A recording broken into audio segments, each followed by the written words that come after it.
එන ලියාගන්න හතරවෙනි භාවිතය කේතු අවලම්බය. කේතු අවලම්බය. හරි. මම බෝල් එකට මේ වගේ නූලක් ගැට ගහලා එකක් හදාගත්තා. මෙන්න මේ බෝලය අපි මෙන්න මෙහෙම පැද්දුවොත් ඒ කියන්නේ මෙතනදි වෙන්නේ මේ වස්තුව පැද්දෙනවා කිසියම් සිරස් තලයකනේ. මෙන්න මෙවැනි කෙනෙක්ට අපි කියන්නේ සරල අවලම්බයක් කියලා. මේ කේතු අවලම්බයක් කියන්නේ මෙන්න මේ තන්තුව කේතුවක පෘෂ්ඨයක තියෙන වගේ සැකසෙන්න ඕනේ. ඒ කියන්නේ මෙන්න මේ පල්ලෙහා තියෙන බෝලය තිරස් වෘතයක යන පරිදි පල්ලෙහා තියෙන බෝලය තිරස් වෘතයක යන පරිදි ඒ කියන්නේ මෙන්න මෙහෙම වීඩියෝ එකේ පැහැදිලිව පේනවද කියලා මම දන්නේ නැහැ කියන හරියටම. මෙන්න මේ බෝලය පල්ලෙහා තිරස් වෘතයක යනවා. මෙහෙම තිරස් වෘතයක යනවා. බෝලය තිරස් වෘතයක යන පරිදි මෙහෙම කරකැවුතින් අපි කියන්නේ මේකට කේතු අවලම්බය කියලා. ඒක කේතුවක් කියලා කියන හේතුවක් තියෙනවා. මෙන්න මේ තන්තුව කැරකෙන පෘෂ්ඨය ලකුණු කරගොතින් තන්තුව කැරකෙන පෘෂ්ඨ ලකුණු කරතින් ඒක තියෙන්නේ කේතුවක. එතකොට මෙන්න මේ නිසා මෙන්න මේ විදිහේ චලිතයකට අපි කියන්නේ කේතු අවලම්බය. මෙවැනි චලිතයකට අපි කියන්නේ සරල අවලම්බයක් කියලා. මෙවැනි චලිතයක් අපි කියන්නේ කේතු අවලම්බයක් කියලා. හරි. කේතු අවලම්බයක්. ඒක කේතු අවලම්බයකත් පල්ලෙහා තියෙන වස්තුව මෙන්න මේ වස්තුව ගත්තොත් ওই වස්තුව සිද්ධ කරන්නේ වෘත්ත චලිතයක්. ඉතින් කේතු අවලම්බයේ සම්බන්ධ ගණිතමය ප්‍රකාශන ගන්න හදන්නේ. හිතන්න මේ වගේ ආධාරකයකට ඔන්නෝම ස්කන්ධ ගැට ගහලා මේ විදිහේ වෘත්තාකාර පතේ ගමන් කරනවා. ඒත් මේක තමයි කේතු අවලම්බය කියන්නේ. මේ ගමන් කරන්නේ වෘත්තයේ තියෙන පල්ලෙහා මෙන්න මේ ගමන් කරන වෘත්තයේ අරය හිතනකො සිම්පල් R කියලා. ඔය කියන ස්කන්ධයේ ගමන් කරන වෘත්තයේ අරය සිම්පල් R කියලා හිතන්න. එතන මේ තන්තුවත් ඇත්තටම චලනය වෙනවා. හැබැයි මේ තන්තුව සෑම විටම සිරස සමග නිශ්චිත කෝණයක් හදාගෙන ඉන්නවා. මේ කෝණය තීටා කියලා හිතන්නකෝ. තන්තුව සිරස සමග දරන ආනතිය තීටා කියලා හිතන්න. දැන් අපිට වෘත්ත චලිතේ පාඩම කියලා විශේෂ කිසි දෙයක් නැහැ. බල ලකුණු කරලා බල සමතුලිතතාව F සමානයෙන් මෙන්න ගන්න තියෙන්නේ. මම බල ටික ලකුණු කරනවා. මෙන්න මේ අවලම්බය ගත්තොත් මේ ස්කන්ධය නිසා බර ක්‍රියා කරන mg. ඒ වගේම මේ තන්තුව ඇදිලා තියෙන්නේ තන්තුව ඇදිලා තිබෙන නිසා තන්තුවේ ආතතියක් ක්‍රියාත්මක වෙනවා. මම තව නිර්මාණයක් කරගන්නවා. මෙන්න මේ විදිහට සිරස් රේඛාවක් නිර්මාණය කරගන්නවා. සිරස් රේඛාවක්. එතකොට මෙතන තියෙන සිරස් රේඛාව, මෙතන තියෙන සිරස් රේඛාව, මෙතන තියෙන තන්තුව සලකද්දී මේ කෝණය තීටා නම් ඒකාන්තර කෝණ වලින් මෙතන කෝණයක් තීටා. ඔන්න ඔච්චරයි බල ක්‍රියා කරන්නේ. ඔය තියෙන බල රේඛ හමුවේ පල්ලෙහා තියෙන ස්කන්ධේ වෘත්තාකාර පිටක යනවා. දැන් කලින් කතා කරපු විදිහටම කලින් අවස්ථාවල තිබුණු විදිහටම මෙන්න මේ ස්කන්ධේ ගමන් කරන තිරස් වෘත්තයකනේ. ඒ කියන්නේ සිරස්ව ඉහළ පහළව චලිත වීමක් සිද්ධ වෙන්නේ නැහැ. එහෙනම් මෙතනදිත් මේ වස්තුව සිරස් සමතුලිතයි. මම මේ වස්තුවේ සිරස් සමතුලිතතාවය සලකලා.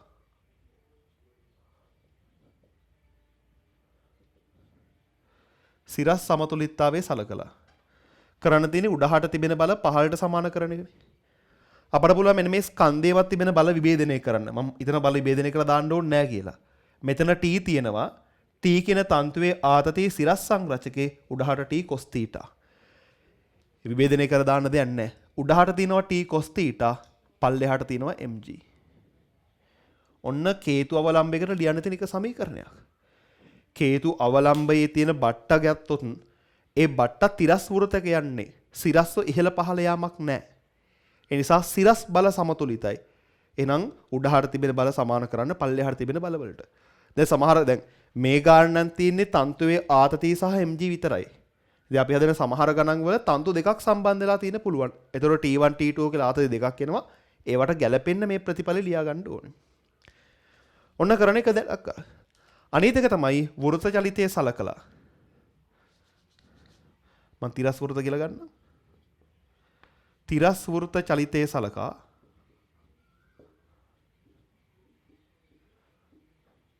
කේන්ද්‍රය දෙසට F සමානයි m. ඔය රූපේ හැදෙනම් මේ පැත්තට. එතකොට කේන්ද්‍රයේ පැත්තට කිසිදු බල සංරචකයක් mg ට දෙන්න බැහැනේ. මොකද මේ රේඛාවට මෙයා ලම්බකයි බල විභේදනය වෙන්නේ නැහැ. හැබැයි තන්තුවේ ආතතිය තිරස්ව විභේදනය කරොත් t sin θ වෙනවා. කේන්ද්‍රය පැත්තට තිබෙන බලය වෙන්නේ t sin θ. එතකොට මේ තියෙන විශේෂ උදාහරණයේ කේන්ද්‍රාභිසාරී බලය වෙන්නේ t නෙමෙයි. කේන්ද්‍රාභිසාරී බලය කියන්නේ කේන්ද්‍රය පැත්තට යමු සම්ප්‍රයුක්තය. ඒ වෙන්නේ t sin θ. හරි. මෙතන t කියන කෙනා මෙහෙට විභේදනය කරාම t cos θ, මෙහෙට විභේදනය කරාම t sin θ. t sin θ තමයි කේන්ද්‍රයේ පැත්තට යමු වෙන්නේ. එතකොට කේන්ද්‍රාභිසාරී බලය වෙන්නේ t sin θ.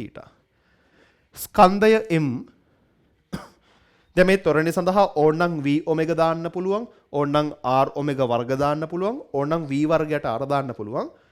මම ගන්නම් මෙතන මේ අවලම්බය v ප්‍රවේගයෙන් යනවා කියලා දුන්නා කියලා හිතන්නකො. ඕන එකක් කැමති නම් ඔමෙගා වලින් යනවා කියලා පුළුවන්. ගානක දෙන දත්ත හැටියට ඒක තීරණය කරන්න. මම v ප්‍රවේගයෙන් යනවා කියලා ගන්න. හරි. සමහරක් විට ගානක ඔමෙගා කෝණික ප්‍රවේගය දෙන්න පුළුවන්.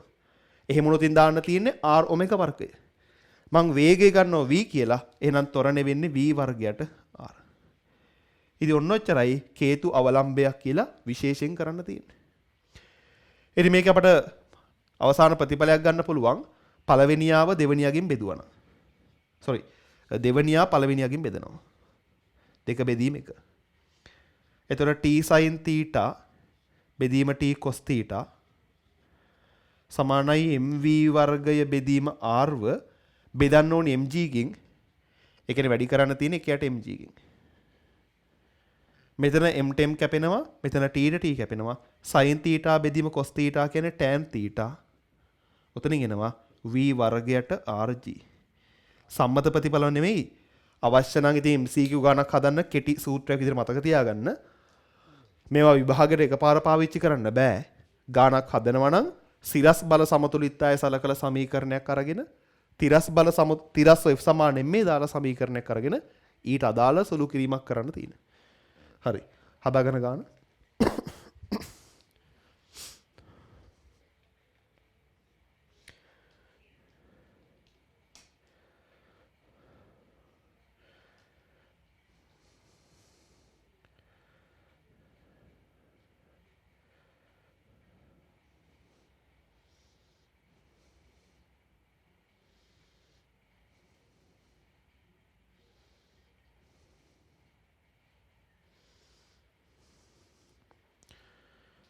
හරි.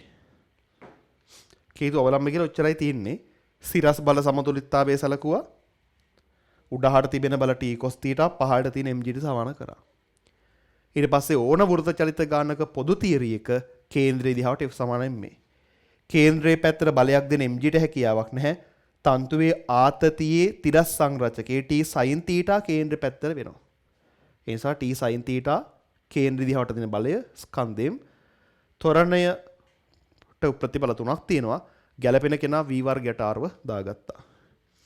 ඉතින් ගානකදී මේ ටික හදන්න තියෙන්නේ. මේක හදලා ඊට පස්සේ ගානේ අහන දේවල් එක්ක බලලා සුළු කිරීම කරන් යන්න තියෙනවා. හරි. අපි පොඩි ගානක් ලියා ගමු. ලියන්න මෙහෙම. දිග මීටර 1ක් වන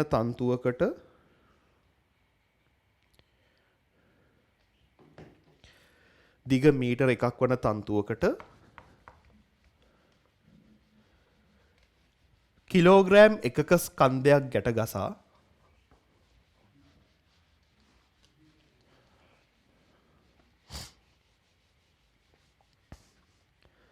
අරය 0.6 මීටර වන තිරස් වෘත්තයක කරකවයි.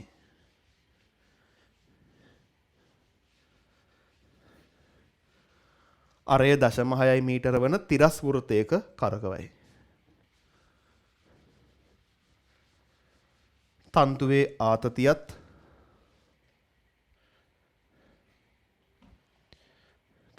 ආතතියත් වස්තුවේ කාලාවර්තයත් සොයන්න. තන්තුවේ ආතතියත් වස්තුවේ කාලාවර්තයත් සොයන්න.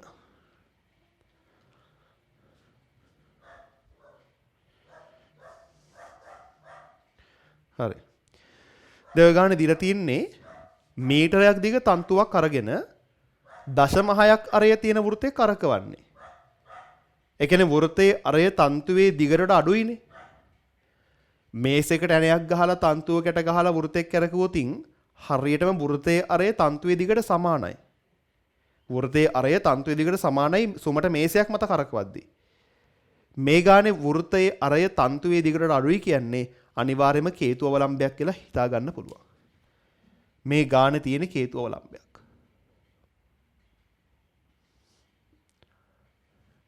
තරොම කේතු අවලම්බයක් තියෙනවා. ඒතොර හරියනේ වැඩේනේ. ඒතර පුළුවන් නේ තන්තුවේ දිග මීටරයක්ව තියාගෙන අරය 0.6 මීටර වන පරිදි කරගෙන මේ අරය 0.6 මීටර තන්තුවේ දිග මං L කියලා ගන්නම් මීටර 1යි. ඉතින් බල ටික ලකුණු කරන්න තියෙන්නේ mg තන්තුවේ ආතතිය t මේ තන්තුව සිරසර දරන ආනතිය තීටා කියලා හිතන්න. ඒතර මෙතනත් කෝණය තීටා. ඉතින් ඕක තමයි ප්‍රධාන වශයෙන් අපිට ගානක කරන්න තියෙන්නේ. දැන් මේ ගාන නම් තීටාව හොයාගන්න පුළුවන් නේ. මේ ඍජුකෝණී ත්‍රිකෝණයේ පාද දෙකක දිග දීලා තියෙනවා. පාද දෙකක දිග දීලා තියෙනවා කියන්නේ තීටා හොයාගන්න පුළුවන් කියන එක. මම තව ඍජුකෝණී ත්‍රිකෝණයක් අඳින්නම් මෙහෙම.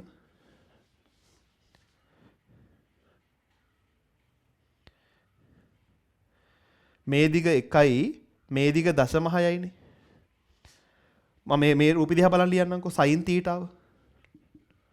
sin තීටා මේක ඉතින් අමතක කරන්න. තීටාගේ සම්මුඛ පාදේ 0.6යි ලම්බක කර්ණය 1යි. 0.6 බෙදීම 1. මේක ඕනනම් තව සුළු කරලා 3 බෙදීම 5ක් කියලා ගන්න පුළුවන්.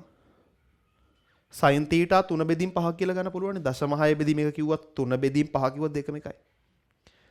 දැන් sin තීටා 3 බෙදීම 5ක් නම් කෙනෙක්ට cos තීටා එකපාර ලියන්න පුළුවන්. මේ කෝණ දීලා නැති හින්දා අපි කරන්නේ කොහොමනේ මේ ප්‍රතිඵල උගල දන්නවා. ඍජුකෝණී ත්‍රිකෝණයක් ඇඳ ගන්නවා sin තීටා 3 බෙදීම 5යි. එහෙනම් මේ පාය 3ක් නම් මේ පාදේ 5යි. පයිතගරස් ත්‍රිත්වයෙන් ඒක 4යි. එහෙනම් cos තීටා බද්ධ පාද බෙදීම කරණය 4 බෙදීම 5යි. මේ විශේෂයෙන් කියන්න දෙවල් නැහැ මේ වගේ ඕන තරම් හදලා තියෙන්නේ.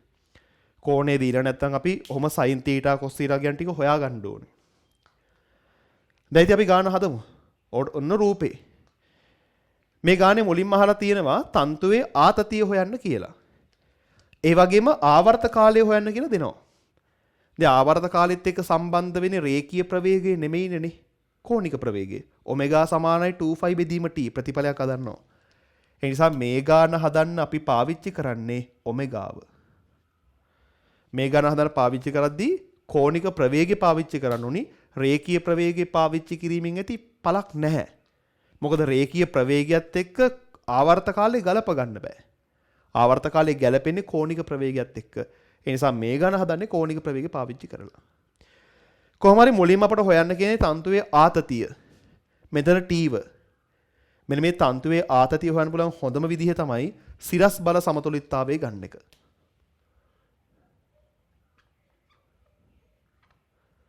සිරස් බල සමතුලිතතාවය. නැත්නම් සිරස් බල සමතුලිත හින්දා. උඩහාට තිබෙන බල වෙන්නේ t cos θ නේ. පල්ලෙහාට තිබෙන බල වෙන්නේ mg. t cos θ අපි හොයාගෙන තින්නේ 4 බෙදීම් 5යි කියලා. ස්කන්ධයේ කිලෝග්‍රෑම් එකක් නම් mg 10යි. ඔකෙන් තන්තුවේ ආත තියෙනවා 50 බෙදීම 4යි.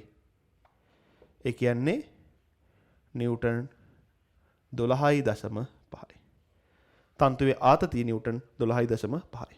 ඔන්න ගන්න හැදුවා. කේතු අවලම්බය කරන්න තියෙන වැඩ දෙකයි. එකක් සිරස් බල සමතුලිතතාවය අනිත් එක කේන්ද්‍රය දිහාවට ඒක සමානයි මේ. දැන් අපෙන් අහනෝනේ ආවර්ත කාලය. ආවර්ත කාලය සම්බන්ධ කරන්නේ ඔමෙගාත් එක්කනේ. ඔමෙගාව සම්බන්ධ කරන්න තියෙන්නේ කේන්ද්‍රය දිහාවට f සමානයි මේ දාලා. කේන්ද්‍රය දෙසට f සමානයි මේ.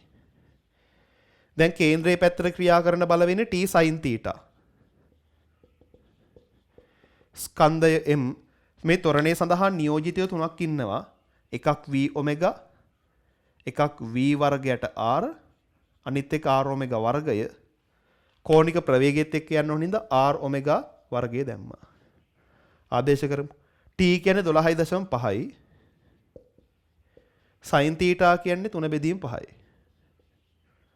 ස්කන්ධය 1යි වෘත්තයේ අරය 0.6යි. ඔමෙගා වෙනුවට මම 2π බෙදීම t දානවා. ඔමෙගාගේ වර්ගය ඉන්නේ හින්දා 2π බෙදීම t ගේ වර්ගය. මොකද අපි දන්නවා සමීකරණයක් ඔමෙගා සමානයි 2π බෙදීම t. t සමානයි 2π බෙදීම ඔමෙගා. ඒ කියන්නේ ඔමෙගා සමානයි 2π බෙදීම t. දැන් මේකෙන් උත්තරය ගන්න පුළුවන් නේ අපිට.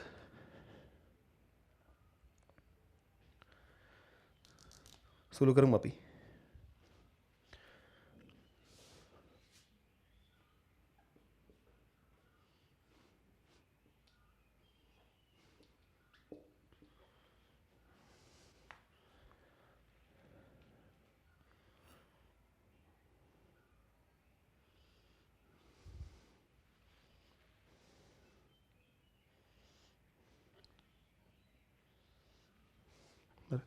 මෙතන ටීට ඕන නම් 50 බෙදීම 4 දැම්මම ලේසි වැඩේනේ. ටීට 50 බෙදීම 4 දාන්න. ඊට 5න් කැපෙනවා 10යි 30 බෙදීම 4යි.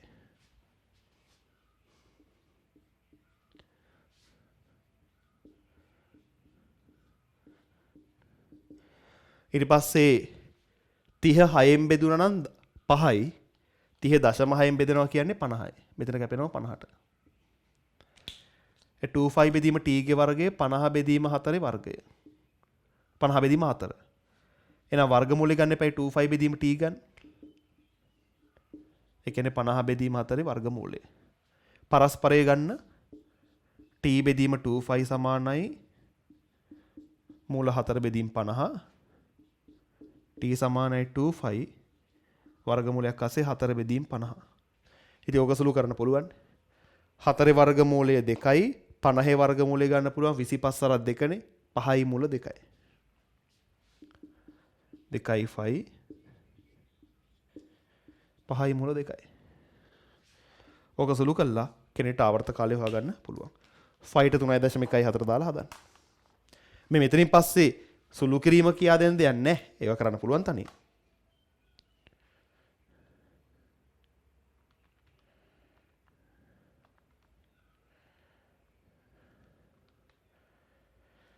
එකයි දශම 7.8ක් කියලා එනවා තත්පර වලින්.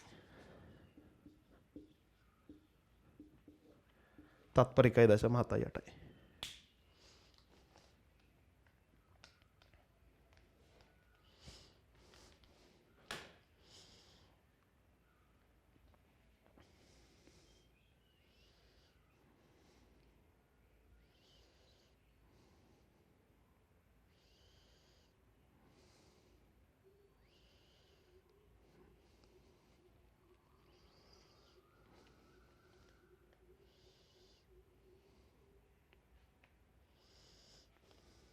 හරිනේ. ඊළඟ ගාන දාගමු පිනම් මේවා ගෲප් එකක් ඇඳ ගන්නකො.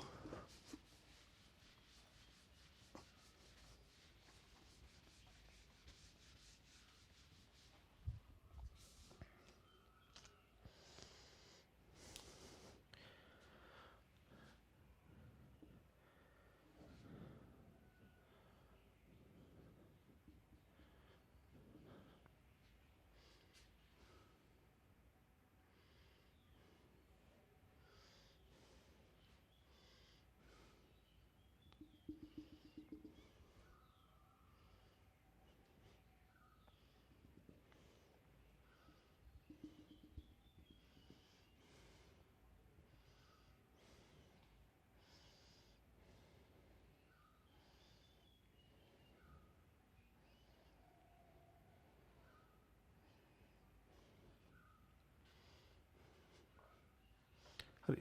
ඔය ගෲප් එක ඇඳ ගන්නකො.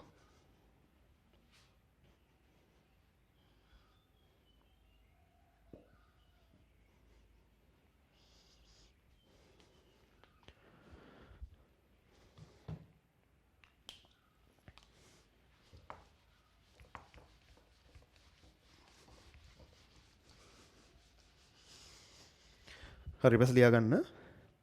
රූපය දැක්වෙන පරිදි AB සිරස් දණ්ඩකට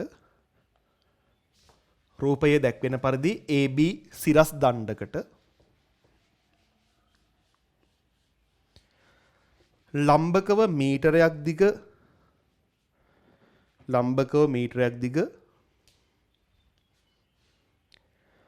AC දණ්ඩක් සම්බන්ධ කර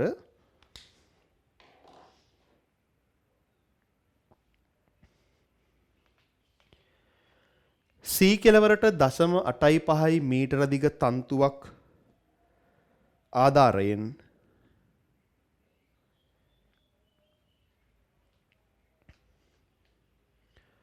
ස්කන්ධයක් ගැටගසා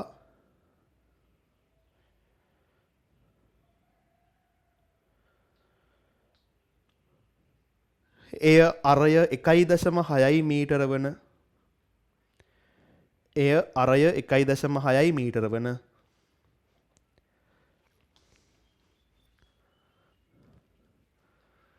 තිරස් වෘත්තයක කරකවනු ලබයි.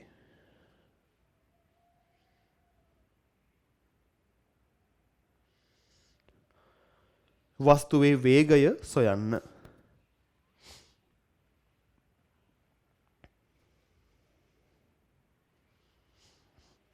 try එකක් දෙන්න බලන්න. දැන් මේක අර වෙලා තියෙන දේ තේරුම් ගන්න. AB දණ්ඩකට මීටර දිග තන්තුවක් ගැට ගහලා මෙයාගේ මීටර දිග තව කම්බි කැල්ලක් තියෙනවා. ඊට පස්සේ 0.5 මීටර දිග තන්තුවක් ගැට ගහලා. ඊට පස්සේ මේ AB කියන කෙනා කරකවනවා කියලා හිතන්න.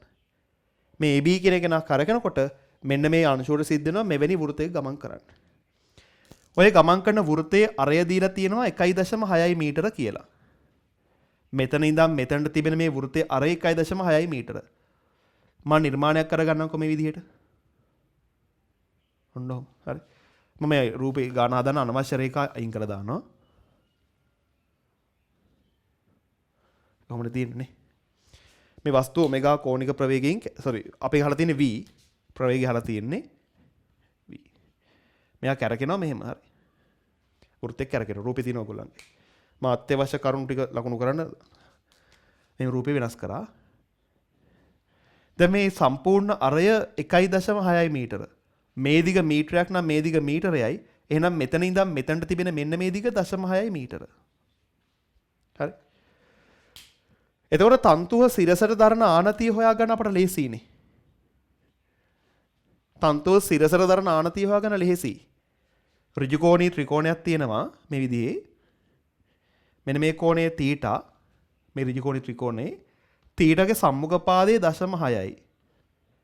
කර්ණය 0.5යි. දැන් sin තීටා ලියලා බලන්න. sin තීටා කියන්නේ 0.6 බෙදීම 0.5. ওই 0.6 බෙදීම 0.5 සුළු කරලා බලන්න. 0.6 බෙදීම 0.5 සුළු කරාම එන්නේ 0.759ක්.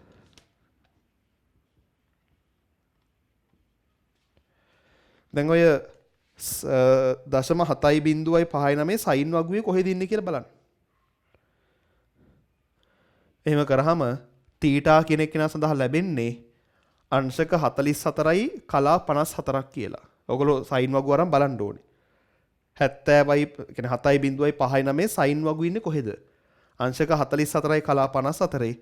ඒ කියන්නේ ආසන්න වශයෙන් ඕක අංශක 45යි. මේ වෙලාවේ තන්තුව සිරසට දරන ආනතිය අංශක 45යි. දැන් ඉතින් අපි බල ටික ලකුණු කරගෙන වැඩේ කරගෙන යමු. මෙයාගේ බර mg සිරස පහළට ඉන්නවා. තන්තුවේ ආතතිය t ඉන්නවා. මෙන්න මේ තන්තුව සිරසට දරන ආනතිය අංශක 45ක් කියලා අපි හොයාගත්තා තීටා. ඉතින් දැන් වැඩේ හරි. ගමන් කරන වෘත්තයේ අරය පටල ගන්න එපා 0.6 මීටර නෙමෙයි. මෙයා ගමන් කරන වෘත්තයේ අරය 1.6 මීටර හරි. කලින් ගාන නම් තිබුණේ තන්තුව ගැට ගැහුවේ ආධාරකයකට. ඒ ආධාරකයේ වටේ තන්තුව කරකවද්දී මෙන්න මෙවැනි දිග තමයි අරය. නමුත් මේ ගානේ පැහැදිලිව තේරුම් ගන්න වෘත්තය පවතින්නේ 1.6 කරයක් සහිතව. ගාන වරද්ද ගන්න එපා 0.6 මීටර ආයක් සහිතව කියලා. දැන් ඉතින් කලින් ගාන වගේ සිරස් බල සමතුලිතතාවය ගන්න කේන්ද්‍රයේ දිහාට f සමානෙන් මේ දාගන්න. ඒතර උත්තරේ ගන්න පුළුවන්. හරි. මම කරන්නේ මෙහෙම. මුලින්ම සිරස් බල සමතුලිතතාවය ගමුකෝ අපි. ඒතර t cos 45 සමානයි mg ට. ඊට පස්සේ කේන්ද්‍රයේ දිහාට f සමානෙන් මේ දානවා. කේන්ද්‍රයේ පැත්තට තියෙන්නේ t sin 45 නේ. සමානයි m v වර්ගයට r දාන්න තියෙන්නේ. ත්වරණය සඳහා නියෝජිතයෝ 3 දෙනෙක් හිටියට අපට වැදගත් වෙන්නේ ප්‍රවේගය හින්දා v වර්ගයට r දැම්මා. දැන් 2 බෙදීම 1.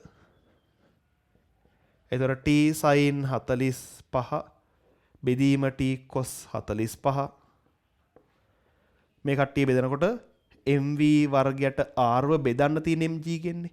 ඒ කියන්නේ 1ට mg කින් වැඩි කරන්න. sin 45 බෙදීම cos 45 කියන්නේ tan 45.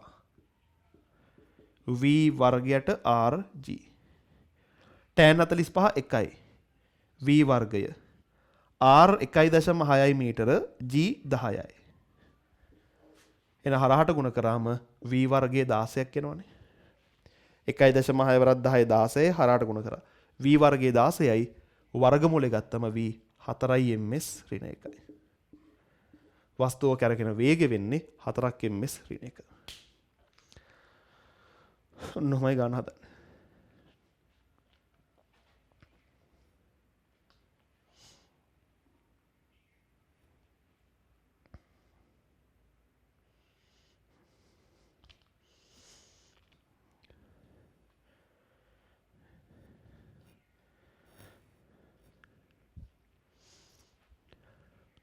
හරි. තව ගණක් අපි හදාගමු.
හරි මේ ගාන ඇද ගන්න බලන්න. ඔය ගාන ඇද ගන්න. හරි මේ ගාන ඔය කේතු අවලම්බේ හදාගෙන තියෙන්නේ තන්තු දෙකක් ආධාර කරගෙන. විශේෂයි හරි.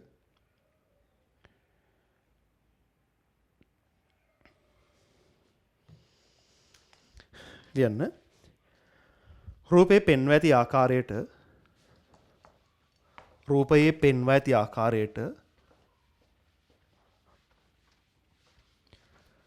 තන්තු දෙකක් ආධාර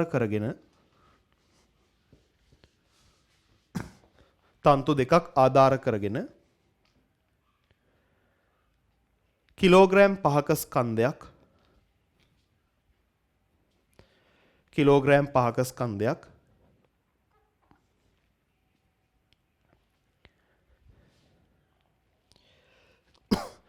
තිරස් වෘතයක කරකවනු ලබයි.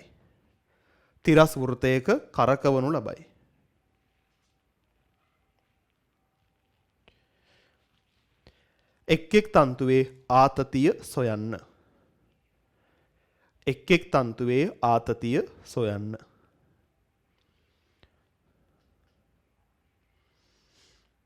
හරි. හදන් බලන්න. මුලින්ම කරන්න ඕනේ මේ ගානේ තීටා හොයාගන්න එක. ඒක තමයි මූලික දේ තීටා හොයාගන්න එක. එතන තන්තු දෙකේම දිග සමාන හින්දා තීටා සමානයි. බොහොම ලේසියෙන් ගන්න පුළුවන් sin තීටාව. සම්මුඛ පාය 0.75යි කරණ 1.25යි.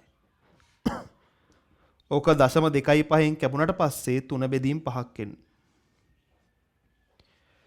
sin තීටා 3 බෙදීම් 5ක් නම් ඍජු කෝණී ත්‍රිකෝණයක් ඇඳලා cos තීටා 4 බෙදීම් 5ක් කියලා ගන්න පුළුවන්.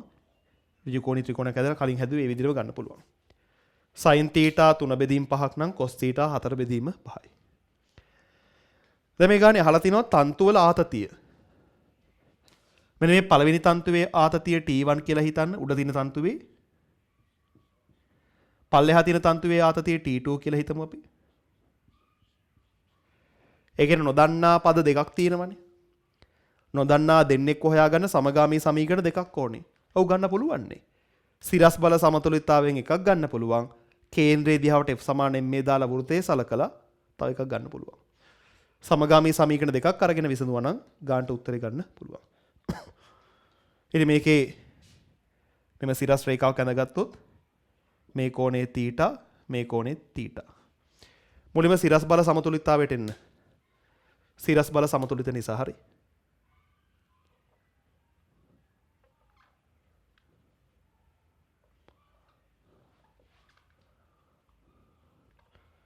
ඒ කියන්නේ උඩහට තිබෙන බල සමානයි පහළට තිබෙන බල වලටනේ. මෙයාගේ ස්කන්ධයක් දීලා තිබුණා කිලෝග්‍රෑම් 5ක් කියලා. ඒතර mg බරකුත් තියෙනවා. mg බරක් තියෙනවා. මේ ස්කන්ධෙ මත උඩහට තිබෙනවා T1 වලින් T1 cos θ උඩහට තියෙනවා. උඩහට තියෙනවා T1 cos θ.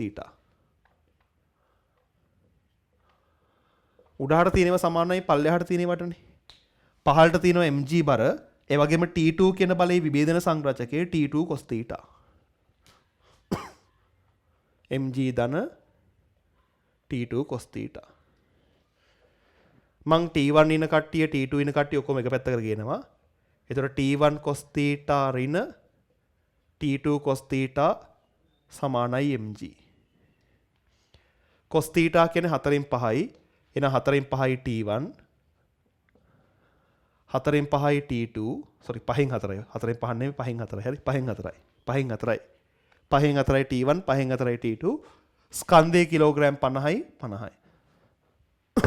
අපි දිගටම මේ භාග කරදරින් හින්දා 5න් වැඩි කරගෙන ගියොත් එතන ඉන්නේ 4යි T1 ඍණ 4යි T2 සමානයි 5න් වැඩි කරාම 250යිනේ. ඊට පස්සේ 4න් බෙදමු. එතන යනවා T1 ඍණ T2 සමානයි 254 මිදුර පස්සේ 62.5. ඔන්න පළවෙනි සමගාමී සමීකරණය. සිරස් බල සමතුලිතතාවයේ සලකලා පළවෙනි සමගාමී සමීකරණය ගත්තා. දැන් කේන්ද්‍රයේ දෙසට F සමාන m දාන්න.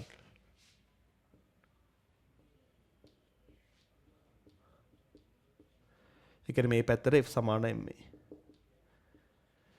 කේන්ද්‍රයේ පැත්තට එනවා T1 ගෙන් T1 sin θ එකකුත් T2 sin θ එකකුත්. කේන්ද්‍රයේ පැත්තට T1 sin θ ධන T2 sin θ එනවා. ඔය ටික නෙන්නේ කේන්ද්‍රයේ පැත්තට බල. කලින් ආවේ එක T sin θ කෙනෙක් විතරයි.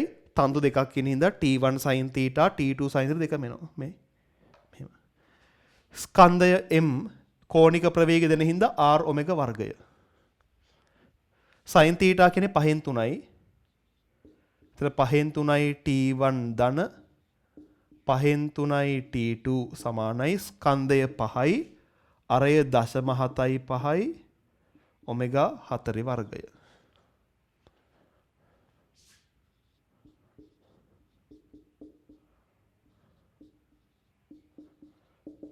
පස්වරක් 0.75 වරක් 4 වර්ගය.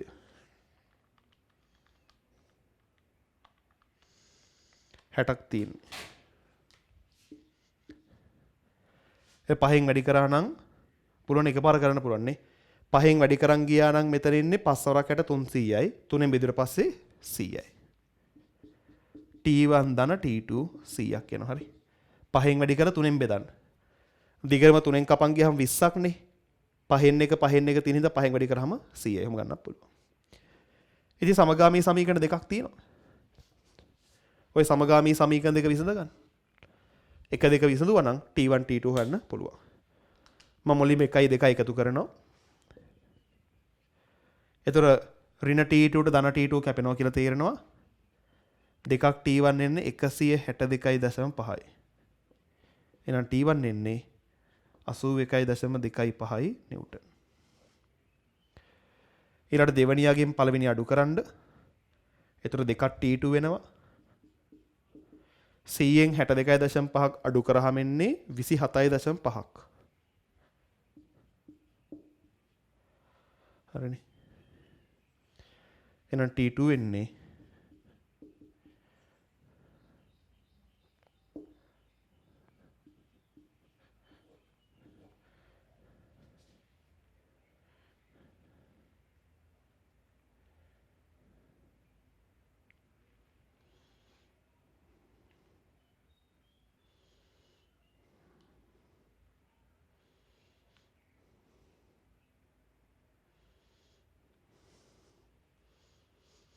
කොහේද සුළු කිරීමේ දෝෂයක් වෙලා තියෙනවා වගේ.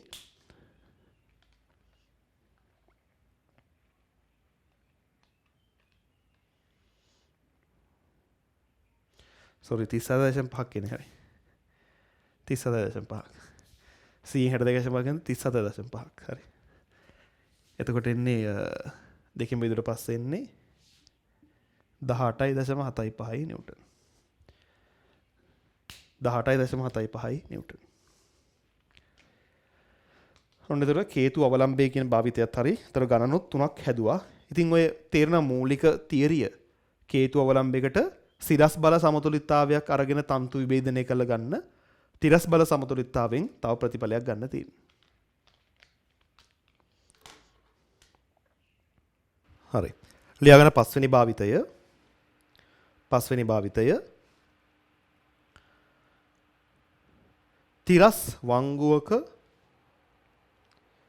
තිරස් වංගුවක මෝටර් රථයක චලිතය. තිරස් වංගුවක මෝටර් රථයක චලිතය. හරි. පොඩි කරුණු කිහිපයක් අහගන්නකෝ හරි. හිතන්න මේ වගේ පාරක් තියෙනවා කියලා. මේ මුල් හරිය ඍජු කොටසක් හරි.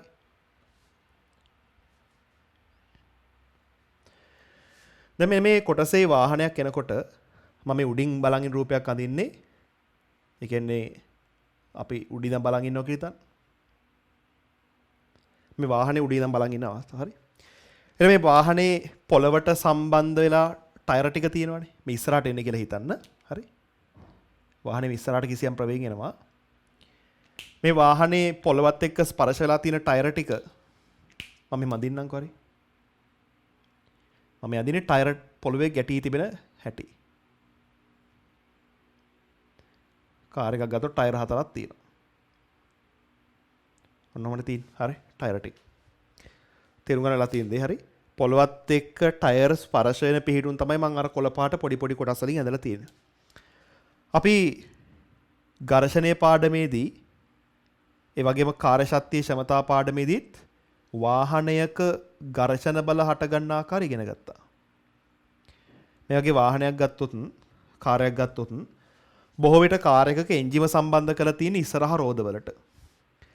එතන මේ එන්ජිම සම්බන්ධ වීම නිසා මේ ඉස්සරහ රෝදෙ මත මෙම ඉදිරියට ඝර්ෂණ බලයක් ඇති වෙනවා. මම F1 කියලා දාලා තියෙන ඉස්සරහ තිබෙන රෝද දෙක මත ඇති වෙන ඝර්ෂණ බලයන්ගේ සංප්‍රයුක්තය. ඒ වගේම මේ පිටිපස්සේ රෝදෙ මත මෙන්න මේ විදිහට ඝර්ෂණ බල ඇති වෙනවා. මේ ඇති වෙන විදිහේ ඔක්කොම කතා කරලා තියෙනවා. ඉතින් මේක නිසා වාහනයක් ධාවනය වෙනකොට මේ ඝර්ෂණ බලය ඉතා වැදගත්. අපි ප්‍රකර්ෂණ බලය කියලත් මේ ඝර්ෂණ බලයට නමක් දුන්නා. ඒතර වාහනයක් ධාවනය වෙනකොට ධාවනය වෙන දිශාවට සහ ඊට ප්‍රතිවිරුද්ධ දිශාවට ඝර්ෂණ බල ක්‍රියාත්මක වෙනවා. හරි. මම මේ වගේ පොඩි ඊතල වලින් අඳින්නම්. මේ විදිහේ රෝද හතර මත ඝර්ෂණ බල ක්‍රියාත්මක වෙනවා. ඒක සාමාන්‍යයෙන් අපි දන්න දේ. ඒක හරි. හැබැයි මෙන්න මේ වාහනය වංගුවක යනකොට වංගුවක යනවා කියලා කියන්නේ වෘත්තාකාර චලිතයක යනවා කියන එකනේ.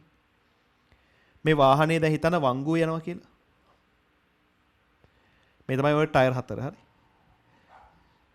ඒතර ධාවනය වෙනකොට චලිත දිශාවට ඉස්සරහට සහ චලිත දිශාවට ප්‍රතිවිරුද්ධව මේ කියන ඝර්ෂණ බල ටික තියෙනවා. ඒක හරි. ඒ ඝර්ෂණ බල කිසි වෙනසක් නැහැ. හැමම තියෙනවා.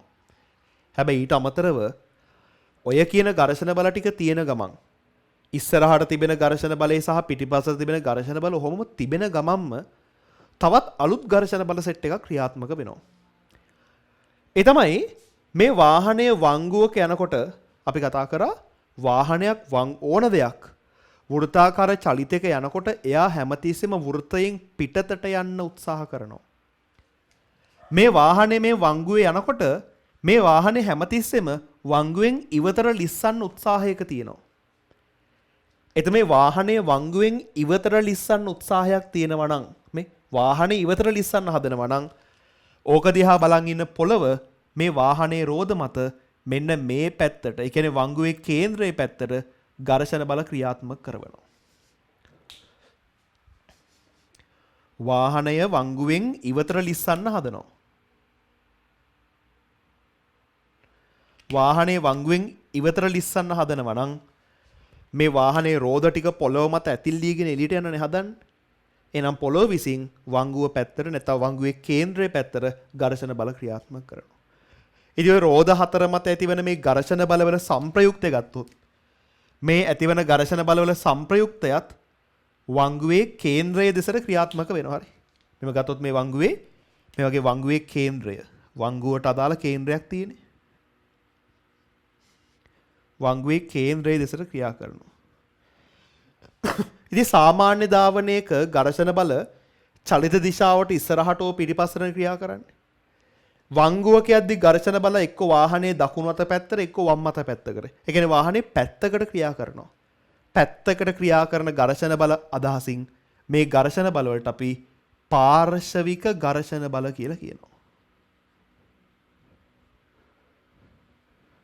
ඒතර සාමාන්‍ය කෙලින් පාරක යනකොට වාහනේ ඉස්සරහ රෝද මත ඉස්සරහට බලත් පිටිපස්ස රෝද මත පිටිපස්සට ඝර්ෂණ බල ඇති වෙනවා.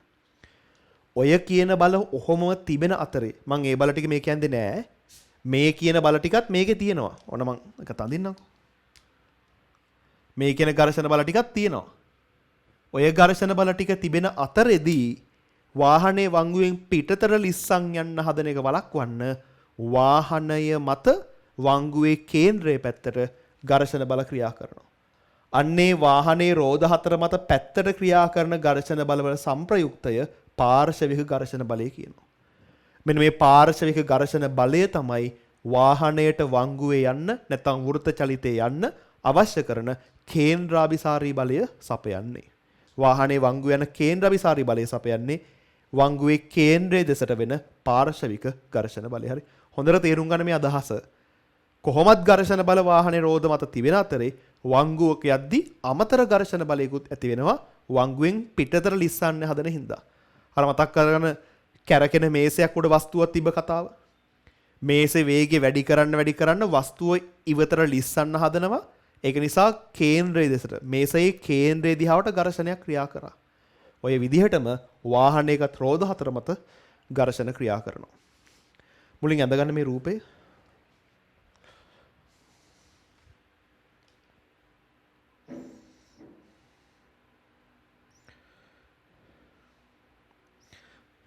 හරි යන්න. වාහනයක් චලිත වන විට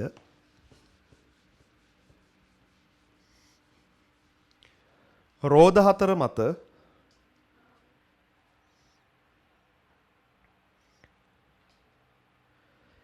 චලිත දිශාවට සමාන්තරව ඝර්ෂණ බල ඇති වේ.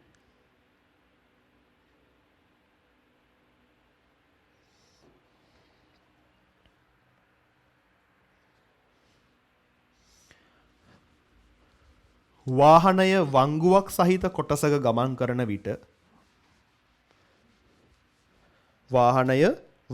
සහිත කොටසක ගමන් කරන විට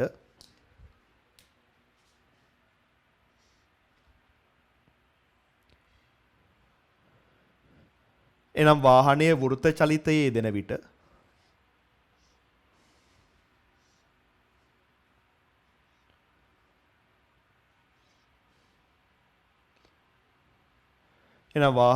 චලිතයේ යෙදෙන විට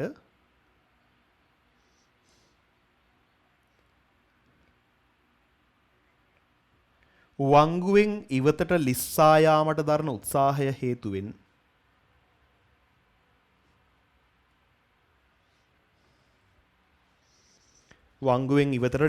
යාමට දරන උත්සාහය හේතුවෙන්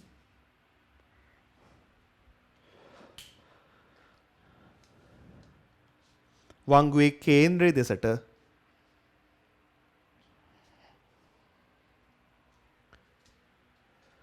පාර්ශවික ඝර්ෂණ බලයක් ක්‍රියා කරයි. වංගුවේ කේන්ද්‍රයේ දෙසට පාර්ශවික ඝර්ෂණ බලයක් ක්‍රියා කරයි.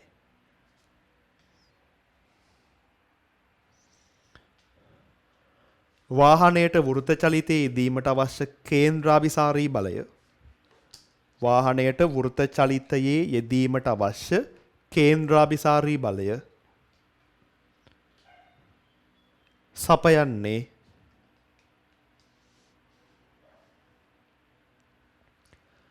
මෙම පාර්ශවික ඝර්ෂණ බලයයි. මෙම පාර්ශවික ඝර්ෂණ බලයයි.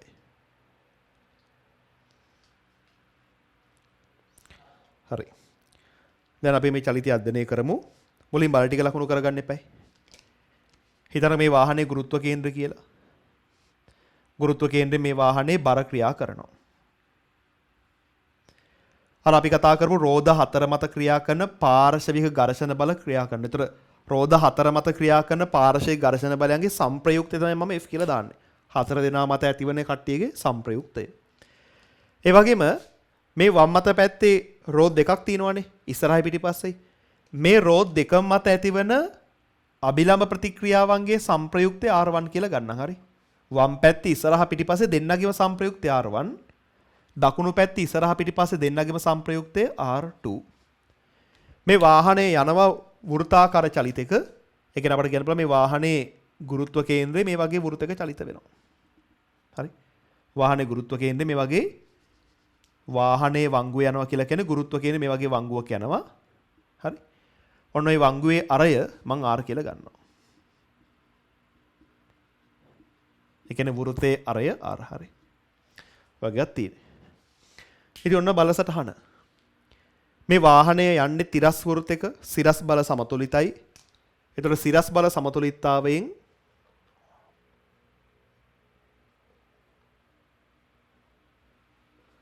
සිරස් බල සමතුලිතයිනේ.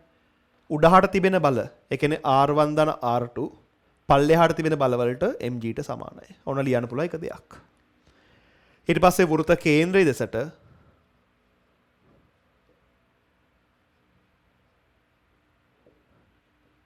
වෘත්ත කේන්ද්‍රයේ දෙසට F සමාන m දැම්මොත්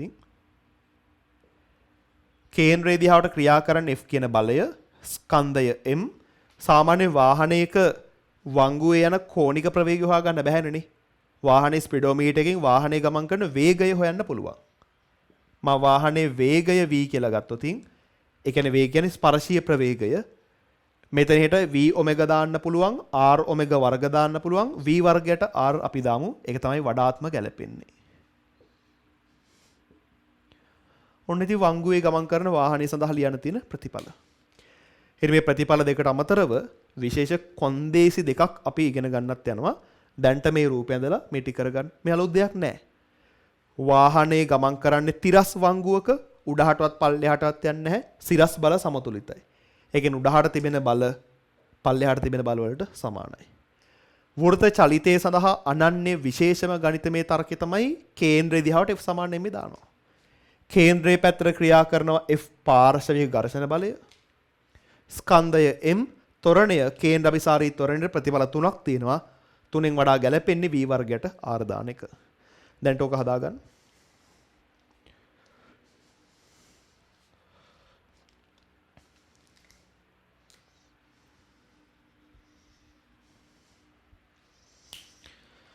හරි. ලියන රෝම ඉලක්කම් එක දාලා ලියා ගන්න.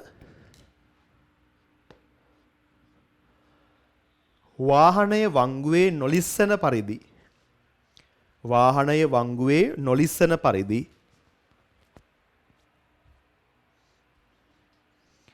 යා හැකි උපරිම වේගය සෙවීම. වාහනය වංගුවේ නොලිස්සන පරිදි යා හැකි උපරිම වේගය සෙවීම. හරි. ඉතින් නොලිස්සීමේ අවශ්‍යතාවයනේ. අපි දන්නවා ලිස්සන් නැති වෙන්න නම් මේවා කරපු දේවල් සිතික ඝර්ෂණ බලය සීමාකාරී ඝර්ෂණ බලයට වඩා අඩු වෙන්න ඕනේ. මේ ගානේ සිතික ඝර්ෂණ බලය වෙන්නේ ඔය කියන්නේ පාර්ශවික ඝර්ෂණ බලය. හරි. මේක සිතික බලයක්. මොකද වාහනේ ලිස්සන් නැතුව යනවා වංගුවේ. මේක සිතික ඝර්ෂණ බලයක්. හදිසියත් වංගුවෙන් ඉලට ලිස්සන්න ගත්තොත් මේක ගතික ඝර්ෂණයක් වෙනවා. කුඩයි හෝ සමානයි mu r වෙනුවට අපිට දාන්න වෙන්නේ r1 ධන r2 නේ. මොකද අභිලම් ප්‍රතික්‍රියාව වෙන්නේ r1 ධන r2 නේ. f කියන්නේ mv වර්ගයට r කුඩයි හෝ සමානයි mu r1 ධන r2 කියන්නේ mg. ඉතින් ඔකෙන් එනවා v වර්ගයේ කුඩයි හෝ සමානයි mu gr. ඒ කියන්නේ v කුඩයි හෝ සමානයි mu gr. එන වාහනේ ලිස්සන් නැති වෙන්න වාහනේ වේගය mu gr හෝ ඊට වඩා අඩු වෙන්න ඕනේ. ඒ අනුව නොලිස්සන පරිදි යා හැකි උපරිම වේගය නොලිස්සන පරිදි යා හැකි උපරිම වේගය mu gr. හරි මේ කතාව දැන් තේරෙනවා. මේ ලිස්සන් නැති වෙන්න mu gr ට වඩා වේගය අඩු වෙන්න ඕනලු. හිතන්න mu gr කියන්නේ 50ක් කියලා. ඒ කියන්නේ 50ක වේගය පැන්නොත් තමයි ලිස්සන්නේ. 50ට වඩා වැඩි වේගෙන් ගියොත් ඒක ලිස්සනවා. 50ට වඩා අඩු වේගෙන් ගියොත් කිසි ප්‍රශ්නයක් නැහැ. ඉතින් වාහනයක් වැස්ස දවසට ලිස්සන්න පුළුවන් පාරක. මොකද වැස්ස දවසේ වතුර තැම්පත් වීම නිසා පොළවේ ඝර්ෂණ සංගුණක අඩු වෙන්න පුළුවන්. ඉතින් ඝර්ෂණ සංගුණකේ අඩු වෙනවා කියලා කියන්නේ නොලිස්සන වේගය අඩු වෙනවා. ඒ කියන්නේ ඉස්සර දවසක ඒ පාරේ 50ක වේගය තමයි ලිස්සන්න පටන් ගන්න වේගය. හැබැයි වැස්සම ඝර්ෂණ සංගුණක අඩු වෙලා ලිස්සන්න පටන් ගන්න වේගය 30ට වඩා අඩු වෙන්න පුළුවන්. ඉතින් ඒ පාරේ කවුරු හරි වෙනදා ස්පීඩ් එකෙන් 50ක ස්පීඩ් එකකින් ගියොත් ලිස්සන වේගය 30නේ අනිවාර්යෙන් ලිස්සනවා. අන්න ඒක නිසා තමයි වැස්ස දවසක විශේෂයෙන් වංගු පාරවල් වල අපි හිමිහිට යන්න ඕනේ. මොකද මේ වංගු පාරේ අපට පුරුදු වේගෙන් ගියොත් නොලිස්සන වේගය දැන් අඩු වෙලා තියෙන හින්දා ඝර්ෂණ සංගුණක අඩු වෙච්ච හින්දා හරි කතාව පැහැදිලින්නේ. සාමාන්‍ය දවසේ ලිස්සන් නැතුව යන්න පුළුවන් වේගය පැයට කිලෝමීටර් 80ක් කියලා හිතන්නකෝ. හැබැයි වැස්ස දවසක ඔය වේගයේ පැයට කිලෝමීටර් 50ට වගේ අඩු වෙන්න පුළුවන්. හිතන කවුරු හරි මිනිස්සෙක් අදාළ පාර යන්නේ 60ක වේගෙන් සාමාන්‍ය දවසක. 60ක වේගෙන් ගියාට ප්‍රශ්නයක් නැහැ ලිස්සන්නේ නැහැ. 80 පැන්නොත් තමයි ලිස්සන්නේ. හැබැයි එයා වැස්ස දවසෙත් 60ක වේගෙන් ගියොත් ලිස්සන්න පටන් ගන්න වේගය 50 හින්දා කෙලලා යන්න පුළුවන්. ඉතින් ඒ වගේ තමයි මේ ඝර්ෂණ සංගුණක වැඩි කරන්න පුළුවන් තවත් විදිහක් තමයි වාහනේ හොඳට ටයර් වල කට්ට තියෙන්න ඕනේ. වාහනේ ටයර් ගෙවිලා වුණොත් පොළව සහ ටයර් අතර තියෙන ඝර්ෂණ සංගුණක අඩු වෙනවා. ඉතින් ඒ නිසා ටයර් ගෙවිච්ච වාහනයකින් වැස්ස දවසක වංගු සහිත පාර ගියොත් අනතුරක් වෙන්න තියෙන හැකියාව ඉතාමත්ම වැඩි. හරි. ඒතර ඒ කරුණු තේරුම් ගන්න ප්‍රායෝගික දේවල්. හදාගන්න මේ කර මේ විශේෂ මොකක්වත් දෙයක් නැහැ. අපි කරපු දේවල්ම තමයි මේ තියෙන්නේ. හදාගන්න මේ ටික.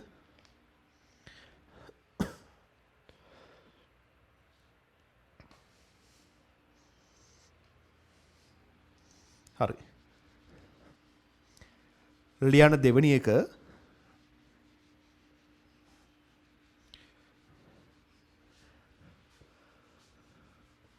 නොපෙරළී ගමන් කළ හැකි උපරිම වේගය සෙවීම.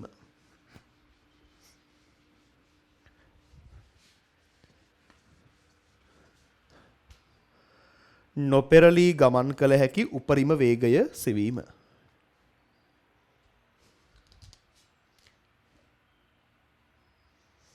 නොපෙරළී ගමන් කළ හැකි උපරිම වේගය සෙවීම. හරි.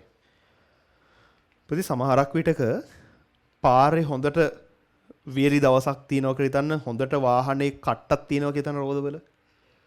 හැබැයි සමහරක් විට ඔයගොල්ලෝ දැකලා ඇති වීඩියෝස් වල අධික වේගෙන් වංගුවක් ගත්තම වාහනේ ලිස්සලා යන්නේ නැහැ.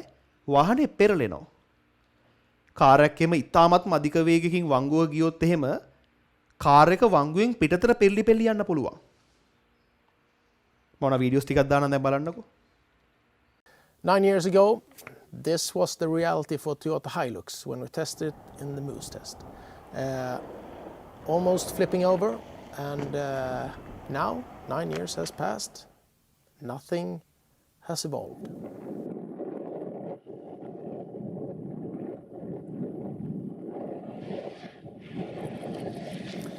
This extremely dangerous behavior shows itself at 37 miles an hour. The competitors like Volkswagen Amarok and Nissan Navara. They can do it in 42 miles an hour and not even showing anything close to that dangerous behavior.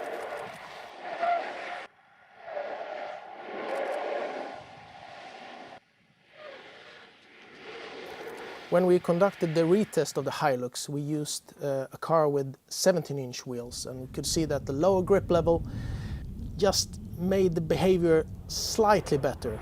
But nevertheless, it's 9 years later, and this is still the basic behavior of the Toyota Hilux. Ain't good enough, not even close.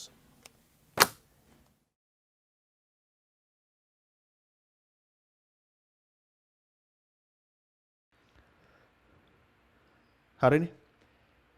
අධික වේගෙන් වංගුවක් ගත්තොත් වංගුවෙන් පිටපැත්තට එක පෙරලෙන්න පුළුවන්. මොකද ඒකට හේතුව? පොත බලන්න මේ දෙවෙනි සමීකරණයට අනුව වේගය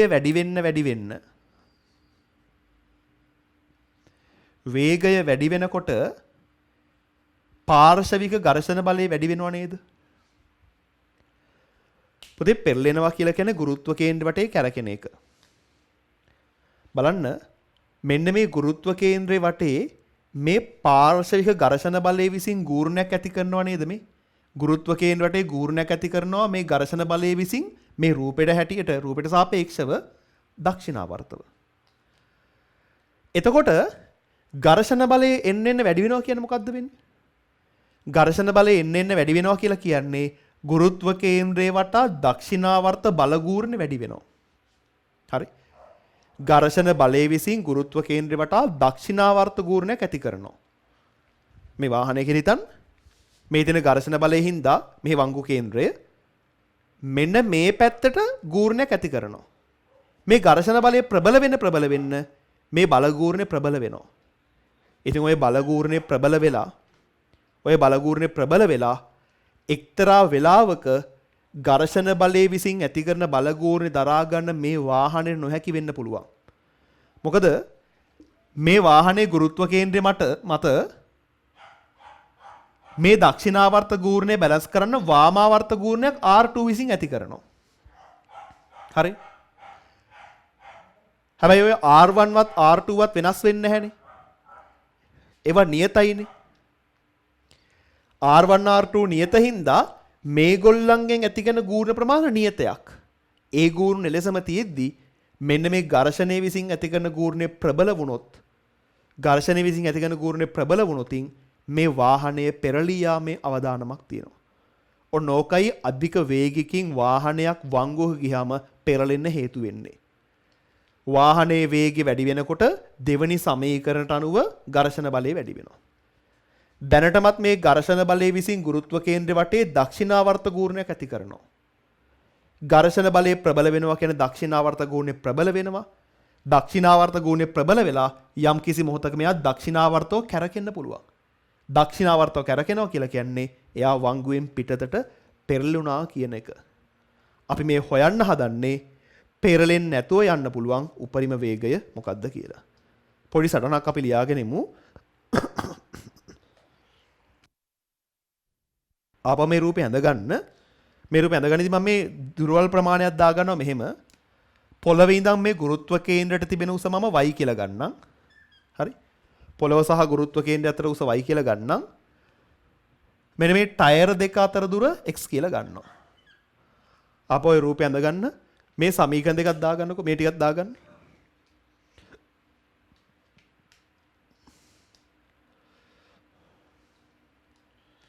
හරි.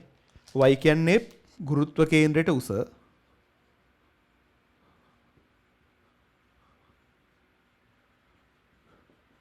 ඔය x කියලා කියන්නේ ටයර් දෙක අතර දුර නැත්නම් වාහනයේ පළල කියලා හිතන්නත් පුළුවන්. ටයර් තියෙන වාහනේ කෙලවරට වෙන්නනේ. ටයර් දෙක අතර දුර කියන්නේ වාහනයේ පළල කියලා හිතන්නත් පුළුවන්. ඊට පස්සේ මේ සමීකරණ ටිකක් දාගන්න. දාලා මෙහෙම ලියා ගන්න. වාහනයේ වංගුවේ ගමන් කරන වේගය වැඩි වෙන විට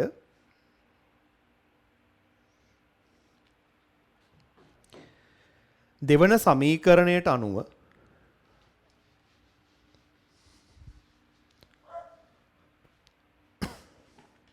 සමීකරණයට අනුව පාර්ශවික ඝර්ෂණ බලයද ක්‍රමයෙන් වැඩි වේ. පාර්ශවික ඝර්ෂණ බලයද ක්‍රමයෙන් වැඩි වේ. මෙම පාර්ශවික ඝර්ෂණ බලය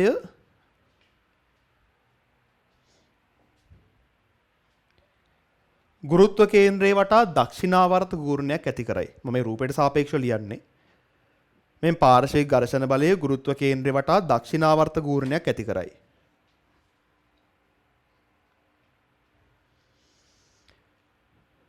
එබැවින් එම ගූර්ණයේද ක්‍රමයෙන් වැඩි වී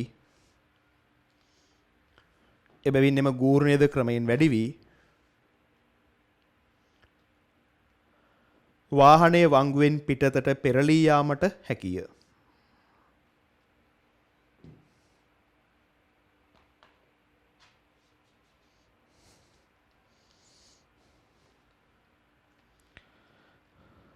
හරි. දැන් අපි කතා කරන්න හදන්නේ පෙරලෙන්නේ නැතුව යන්න පුළුවන් උපරිම වේගය හොයන්නනේ. ඒ කියන්නේ පෙරලෙන්න ඔන්න මෙන්න තිබෙන අවස්ථාව ගැන කතා කරන්න හදන්නේ. පෙරලෙන්නේ නැතුව යන්න පුළුවන් උපරිම වේගය හොයන්න යන්නේ. ඒ කියන්නේ පෙරලෙන්න ඔන්න මෙන්න තිබෙන අවස්ථාව කතා කරන්නේ. මේ වාහනයක් පෙරලෙන්න ඔන්න මෙන්න තියෙද්දී වීඩියෝස් වලින් ඔයගොල්ලෝ බලා ගන්න පුළුවන්. වාහනයක් පෙරලෙන්න ඔන්න මෙන්න තියෙද්දී මේ වාහනය පුළුවන් තරම් මේ වංගුවෙන් පිටපැත්තට ඇලවෙනවා. ඒතර මේ වාහනය පුළුවන් තරම් වංගුවෙන් පිටපැත්තට ඇලවෙනකොට මේ වංගුවේ කේන්ද්‍රයට සමීප ටයර් ටික නිකන් ඉස්සිලා වගේ. එයා නිකන් පොළවත් එක යාන්තම් ගෑවි නොගෑවි වගේ ලයින් එකක් තියෙන්නේ. එයා තිබ්බත් එකයි නැතත් එකයි වගේ. දැන් සමහරට ඕක දැකලා ඇති ඔයගොල්ලෝ හොඳ ආකාරම ඔය 3 wheeler අතර ඊදුරු එහෙම ඒගොල්ලෝ මේ වැඩේ කරනවා. එක පාට මේ වංගුවේ ටක් ගාලා කපලා 3 wheel එක මෙහෙම ඒගොල්ලෝ රෝඩ් දෙකෙන් බැලන්ස් කරන් යනවා. රෝඩ් තුනක් තියෙනවනේ. ඉස්සරහ රෝදේ පිටිපස්ස එක රෝදයක විතරක් තියන් යනවා. වංගුව පැත්තේ රෝදේ ඉස්සිලා තියෙන්නේ. ඉස්සලා රෝඩ් දෙකෙන් යනවා. අන්න ඒ දෙයම වෙනවා. පෙරලෙන්න ඔන්න මෙන තියෙද්දී හරි පෙරලෙන්න ඔන්න මෙන තියෙද්දී වාහනය වංගුවෙන් පිටතර පෙරලෙනනේ හදන්නේ. එතන මේ වාහනේ සම්පූර්ණ බරම වැටෙන්නේ මෙන්න මේ රූපේ හැටියට දකුණු පැත්තේ රෝදවලට. මේ වම් පැත්තේ රෝද පොළවත් එක්ක ස්පර්ශයක් තිබුණට ඒක මහා තද ස්පර්ශයක් නෙමෙයි. ඒ කියන්නේ මෙන්න මේ R1 කියන ප්‍රතික්‍රියාවේ අගය ඊටා කුඩා වෙනවා. අපි ගණනය කිරීම වලදී ඒක බිඳුවයි කියලාම හිතනවා. වාහනයක් පෙරලීමට ඊටා ආසන්න වෙනකොට මෙන්න මේ රෝද පොළවත් එක්ක ස්පර්ශලා මෙන්න මේ රෝද වලින් තමයි ඉස්සෙන්නේ.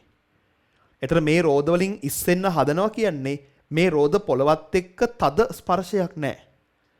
පොළවත් එක්ක ස්පර්ශය වැඩි වුණොත් තමයි අබිලම් ප්‍රතික්‍රියාව ප්‍රබල වෙන්නේ. පොළවත් එක්ක තියෙන ස්පර්ශය අඩු වෙනවා කියලා කියන්නේ අබිලම් ප්‍රතික්‍රියාව අඩු වෙනවා.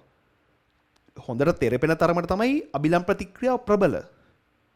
මෙන්න මේ රෝද මම මේ කතා කරන්නේ වංගුවේ කේන්ද්‍රයට ආසන්න රෝද පොළවත් එක්ක ලොකු සම්බන්ධයක් නැහැ. දැන් වීඩියෝස් වලින් බලා ගන්න පුළුවන් ඔයගොල්ලන්ට ඒ කාරණේ. මෙන්න මෙතන තිබෙන රෝද පොළවත් එක්ක තිබෙන ස්පර්ශයේ ඊ타ත්ම අඩු නිසා නොගැනිය හැකි තරම් කුඩා ගයක් ඉඳලා R1 බිඳුවක් වෙනවා කියලා හිතන්න පුළුවන්. ඉතින් R1 බිඳුවක් වෙනවා කියන්නේ R2 mgට සමාන වෙනවා. වාහනයක් පෙරලෙන්න ඔන්න මෙන තියෙද්දි සිද්ධ වෙන එක කාරණයක් තමයි R1 බිඳුවක් වෙලා R2 mg වෙන එක. මේ වගේ තවත් දෙයක් තමයි දැන් ඒතර R1 බිඳුවයිනේ. මේක R1 බිඳුවක් කියලා හිතා ගන්නකො. R2 mg නේ. දැන් ගුරුත්ව කේන්ද්‍රය වටේ ගූර්ණ ඇති කරන්නේ කවුද? ගුරුත්ව කේන්ද්‍රය වටේ ගූර්ණයක් mg ඇති කරන්නේ නැහැනේ. මේ ගුරුත්ව කේන්ද්‍රය වටේ වාමාවර්ත ගූර්ණයක් R2 ඇති කරනවා, දක්ෂිනාවර්ත ගූර්ණයක් F ඇති කරනවා. අපිට ඕනේ පෙරලෙන්න ඔන්න මෙන්න තියෙනවා. හැබැයි තාම පෙරලෙන්නේ නැහැ. තාම පෙරලියා නැහැ කියලා කියන්නේ තාමත් දක්ෂිනාවර්ත ගූර්ණය ප්‍රබල නැහැ. එහෙනම් නොපෙරලීමට අපට කියන්න පුළුවන් මෙහෙම දෙයක්. දක්ෂිනාවර්ත ගූර්ණය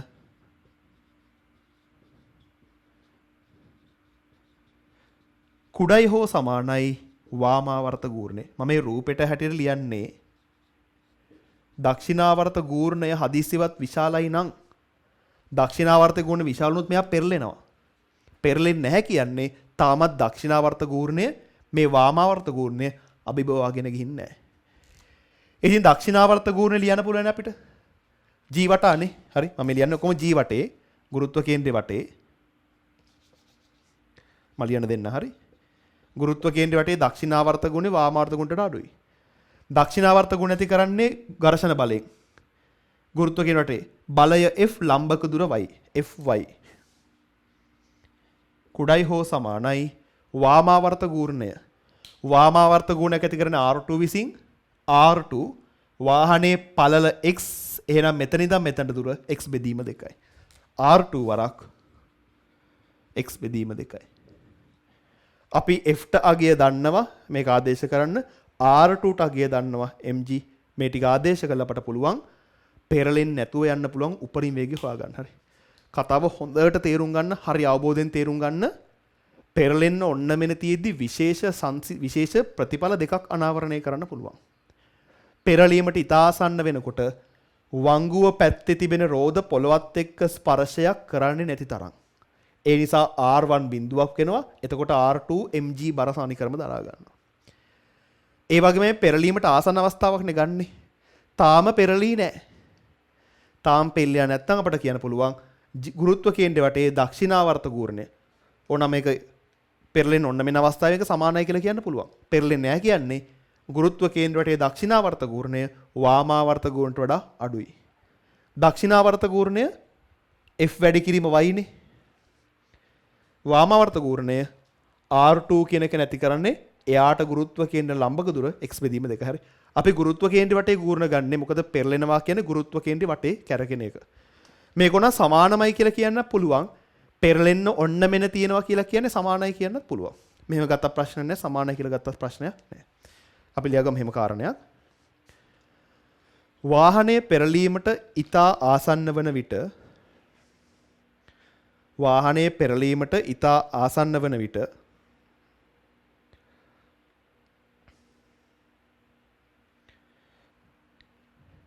කේන්ද්‍රය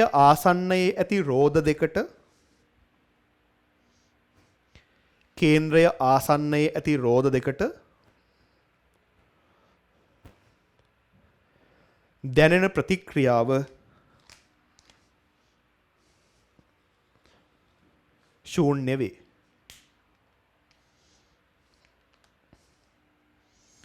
දැන් මේක R1 සමානයි බිඳුවයි එම නිසා R2 සමානයි mg.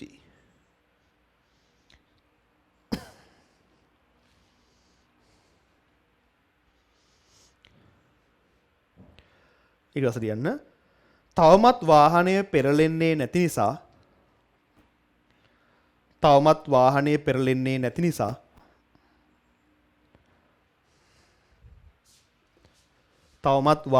පෙරලෙන්නේ නැති නිසා එන මෙහෙම G වටා දක්ෂිනාවර්ත ගූර්ණය කුඩයි හෝ සමානයි G වටා වාමාවර්ත ගූර්ණය. දැන් ඔය අසමානතාවට අගයන් ආදේශ කරා.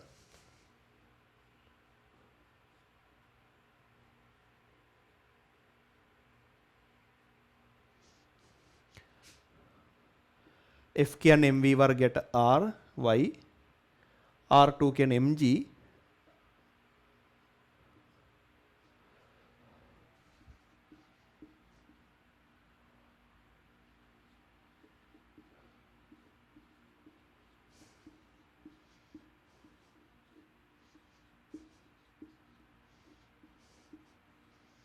ඔන්න මේක කියනවා v කුඩයි හෝ සමානයි gxr බෙදීම 2y ගේ මූලය.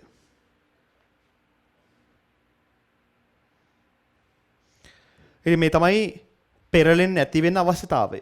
v කියන කෙනා මෙයාට කුඩා හෝ සමාන වෙන්න ඕනේ. එහෙනම් නොපෙරළන පරිදි යා හැකි උපරිම වේගය. නොපෙරළන පරිදි යා හැකි උපරිම වේගය.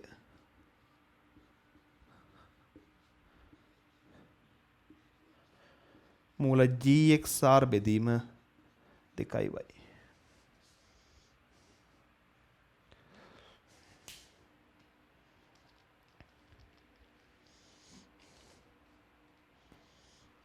හරි. දැන් වඩා වාසිදායක වෙන්නේ වාහනයක නොපෙරළෙන පරිදි යා හැකි වේගය වැඩි වෙන තරමටනේ. පෙරලෙන්නේ නැති වේගය වැඩි වෙන තරමට ආරක්ෂාකාරීව යන්න පුළුවන්. නේ? ඒ උපරිම වේගය වැඩි කරන්න ඕනේ. වාහනයක් පැයට කිලෝමීටර් 50 දී පෙරලෙනට වඩා පැයට කිලෝමීටර් 100 දී පෙරලෙන්න හැදුවොත් ඒ වාහනේ ආරක්ෂිතයි. මොකද පැයට කිලෝමීටර් 70 ගියට පෙරලෙන්නේ නැහැ. නොපෙරළෙන පරිදි යා හැකි උපරිම වේගය පුළුවන් තරම් වැඩි කරන්න ඕනේ. ඉතින් බලන්න මෙන්න මෙයා වැඩි කරන්න නම් G ගුරුත්වජ ත්වරණ වෙනස් කරන්න බෑනේ. R වංගුවේ අරය වෙනස් කරන්නත් බෑ, දෙක වෙනස් කරන්නත් බෑ. නොපෙරළෙන වාහනේ වේගය වැඩි කරන්න නම් අපට පේනවා x වැඩි කරන්න ඕනි. ඒ වගේම y පුළුවන් තරම් අඩු කරන්න ඕනි. x වැඩි වෙනකොට ලවයේ වැඩි වෙන හින්දා අගේ වැඩි වෙනවා. හරය අඩු වෙනකොට සමස්ත අගේ වැඩි වෙන හින්දා වේගය වැඩි වෙනවා. ඉතින් වාහනයක් හොඳට වංගුවක යන්න නම් වාහනේ x වැඩි කරන්න ඕනේ. x වැඩි කරන්න ඕනේ කියන්නේ පළල වැඩි කරන්න ඕනේ. වාහනයක් පළල් වෙන්න ඒ වාහනේ වංගුවක ලේසියෙන් පෙරලෙන්නේ නැහැ. ඒ වගේමයි y අඩු කරන්න ඕනේ. y අඩු කරන්න ඕනේ කියන්නේ ගුරුත්ව කේන්ද්‍රයට තියෙන උස අඩු කරන්න ඕනේ. ඒ කියන්නේ වාහනේ පුළුවන් තරම් පහත් වෙන්න හදන්න ඕනේ. ඔය අපි සාමාන්‍ය ස්පෝර්ට් කාර් එකක් එහෙම ගත්තොත් ස්පෝර්ට් කාර් එක ගත්තම සාමාන්‍ය වාහන වල ටිකක් පළලින් වැඩි. සමහරක් විට මේ ස්පෝර්ට් කාර් එක යන්නත් පුළුවන් දෙන්නයි. ඔය ලැම්බෝගිනියක් බුගාටියක් වගේ වාහනයක් ගත්තොත් එහෙම ෆෙරාරියක්. ඒ වගේ වාහන වල යන්නත් පුළුවන් දෙන්නටයි ස්පෝර්ට් කාර් එක. සාමාන්‍ය වාහනේ වල සෑහෙන එක පළලයි. ඒ වගේම තමයි ඒ වගේ වාහන සෑහෙන පහතින් හදලා තියෙන්නේ. ඒ වාහනයක් අස්සේ නගින කෙනෙක්ට පොළවේ ඉඳන් යනවා වගේ හැඟීමක් එකපාරට දැනෙන්නේ. පුළුවන් තරම් වාහනේ පාත් කළා ගුරුත්ව කේන්ද්‍රය පුළුවන් තරම් පහත් වෙන තරමට තමයි වංගුවක ඉතාමත්ම ලෙහෙසියෙන් යන්න පුළුවන් වෙන්නේ. දැන් අපි ගත්තොත් එහෙම සාමාන්‍යයෙන් ත්‍රිවිල් එකක්. ත්‍රිවිල් එකක් සෑහෙන්න පටුයිනේ. සෑහෙන්න මහත අඩුයි. ඒ වගේමයි ත්‍රිවිල් එකක් උසයි. මිනිස්සු යන විදිහත් එක්ක ඒක ගුරුත්ව කේන්ද්‍රය ටිකක් උසින් තියෙන්නේ. ඒක නිසා ත්‍රිවිල් එකක පෙරලෙන්නේ නැතුව යන්න පුළුවන් වේගය ගොඩක් අඩුයි. ඒ නිසා ඔයගොල්ලෝ දැකලා ඇති සමහරට මේ ත්‍රිවිල් ඩ්‍රයිවර්ස්ලා එකපාරට හිතන්නේ නැතුව එකපාරට හැන්ඩල් එක කරකවනවා. එකපාරට හැන්ඩල් එක කරකවපු ගමන් ඒ වාහනේ ත්‍රිවිල් එක පෙරලෙනවා.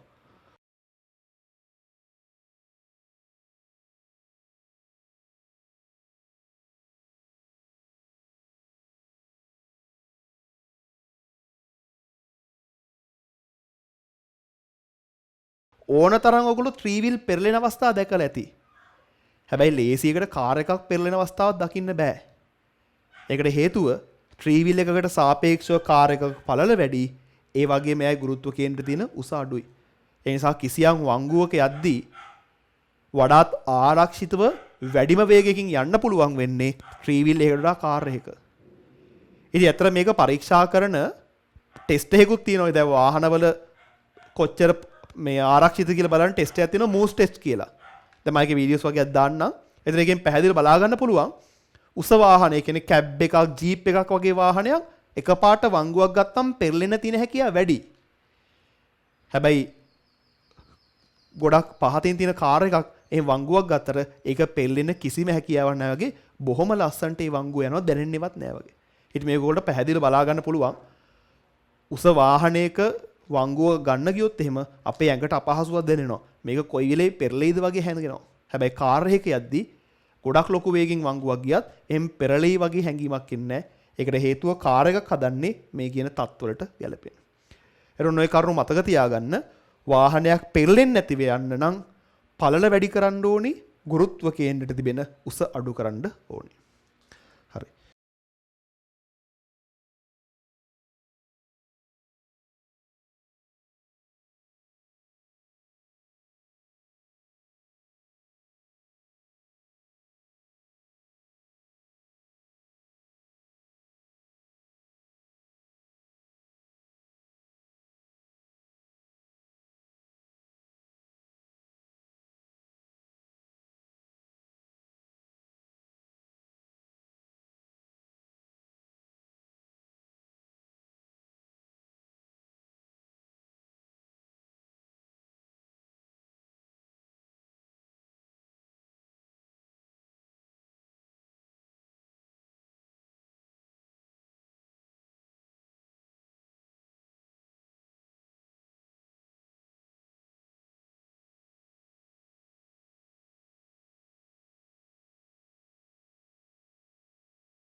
මේ ටික ලියාගෙන ලියන්න මෙහෙම.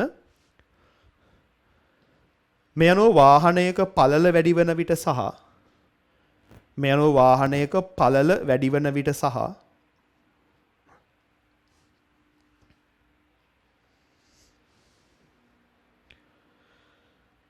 ගුරුත්ව කේන්ද්‍රයට ඇති උස අඩුවන විට ගුරුත්ව කේන්ද්‍රයට ඇති උස අඩුවන විට ගුරුත්ව කේන්ද්‍රයට ඇති උස අඩුවන විට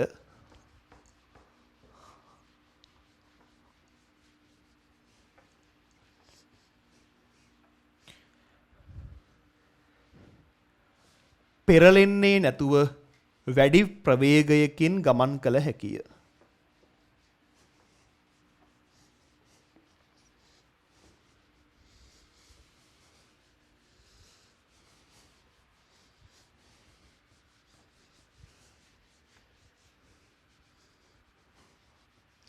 හරි.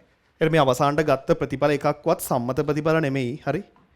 නොලිස්සන ප්‍රවේගය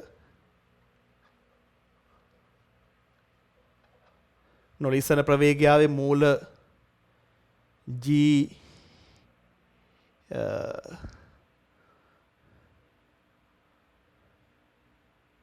mu gr නේ වෙන්නේ මූල mu gr නේ. ඊට පස්සේ නොපෙරළන වේගය ආවේ gxr බෙදීම 2y. හරි. මේ එකක්වත් සම්මත ප්‍රතිඵල නෙමෙයි. නමුත් අපි ගාන හදන්න. ඒ කියන්නේ විභාගයේදී රචනා ගානක් ආවොත් ඔයගොල්ලෝ මේ කරපු විදිහට මේ ප්‍රතිඵල ව්‍යුත්පන්න කරන්න ඕනි. නමුත් අපි ගානක් හදන්න මේ ප්‍රතිඵල මේ හදන පොඩි ගානට මේක පාවිච්චි කරමු. හරි. ලියන්න මෙහෙම ගානක් ලියා ගන්න. අරය මීටර 500ක් වන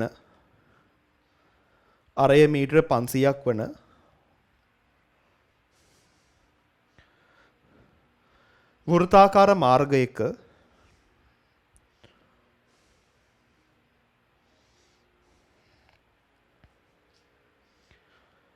රෝධ සහ මාර්ගය අතර ඝර්ෂණ සංගුණකය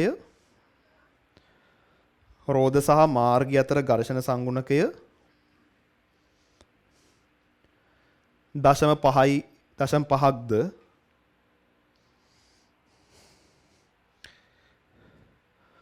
වාහනයේ පළල 1.5 මීටරද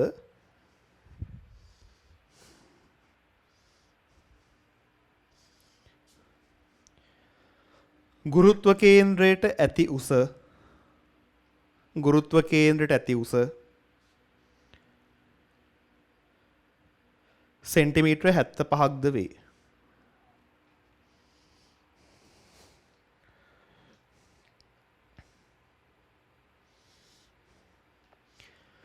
මෙම වංගුවේ යාමේදී වාහනයට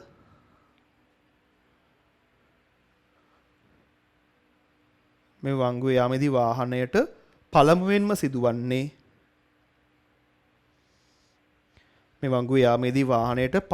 සිදුවන්නේ පෙරලීමක්ද ලිස්සීමක්ද?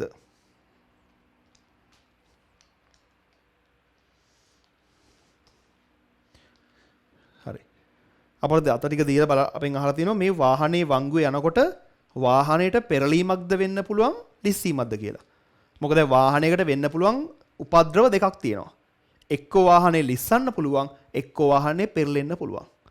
අයි බලන්න ඕනි මේ වාහනට මුලින් මොකක් වෙයිද කියලා. මම මුලින්ම හොයන්නම්කෝ නොලිස්සන උපරිම වේගය.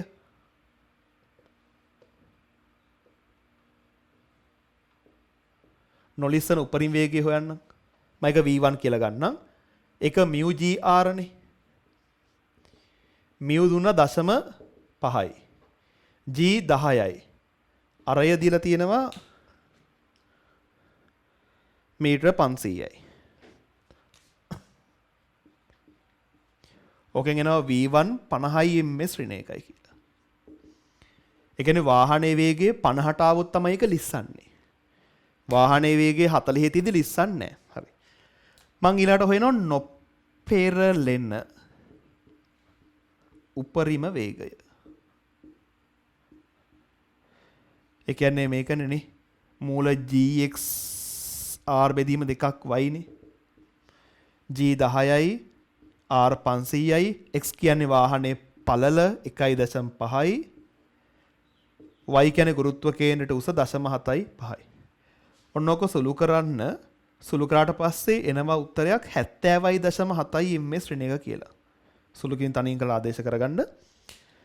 ඒ කියන්නේ වාහනේ වේගය 70.7ක් වුණොත් තමයි එයා පෙරලෙන්නේ.